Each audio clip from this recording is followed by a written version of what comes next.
How does nutrition relate to mental health, well-being, depression, anxiety? So if you're unaware, but there's been a huge government initiative to push health and well-being across the UK, whether it's with councils or in employment.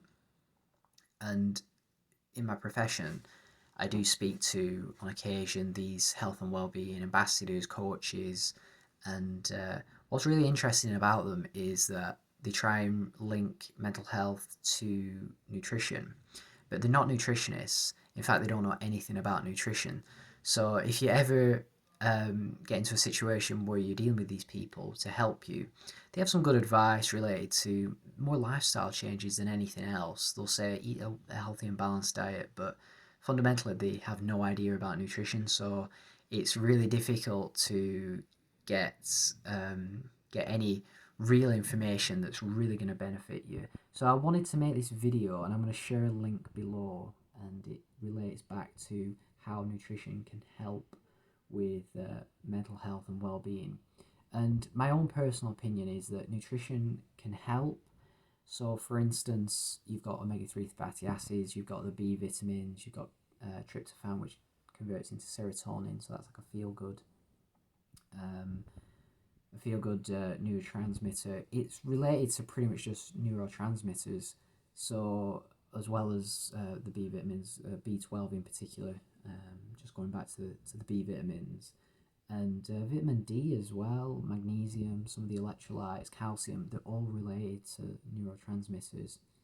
So in that respect, they can absolutely help. If you feel horrible, if you're in chronic pain or you've got all these niggles here and there, obviously that's going to create a low mood situation. If your diet's off, if you've got diabetes, suffering from some disease related to your nutrition, and you can't sleep, for instance, you're waking up during the night, that's going to make you feel really bad as well. So there's kind of two aspects for that, from in that respect. But for me and my experience, nutrition can help alleviate these problems, can make you feel better, but there's a situational kind of depression where there's things in your life that aren't right, there's the need for things to be better, or a need that isn't met, and these factors massively influence mental health. And I'd say that the biggest problem I've come across with a lot of these well-being coaches is that they'll point towards lifestyle, as I've said at the beginning of the video,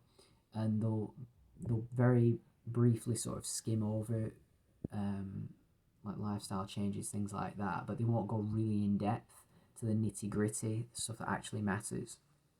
So you get this very unhelpful advice. We kind of all know about it, and I don't really think that long term is particularly helpful. I think that's why there's so many of these mental health and wellness workshops around, and there's tons of advice.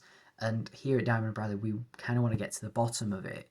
And I think one of the big dangers is nutrition and mental health are linked, absolutely, but that's one pillar. That's just only one side. I think that it's a multifaceted problem, and I think that when we point to one or two solutions, similar to these sort of mental health advocates, like well-being ambassadors, is that they'll point towards one or two solutions, and when those solutions don't work, well, not solutions, but when those pieces of advice are followed and the person over time feels the same, and then they go on medication, and then they have to take more and more medication. I think that at that point you're just trying to medicate the problem away when the problem really is multifaceted. It's a big issue, and I think that nutrition can play a role, absolutely. And like I say, I'm going to share a link down below, and it's really interesting to consider all the different vitamins and minerals and trace minerals that influence your own mental health. So anyway, I'm going to end this video now. If you've got any questions or you'd like to discuss your own mental health, your nutrition, any experiences you've had in your past, please feel free in the comments below. Thank you for watching.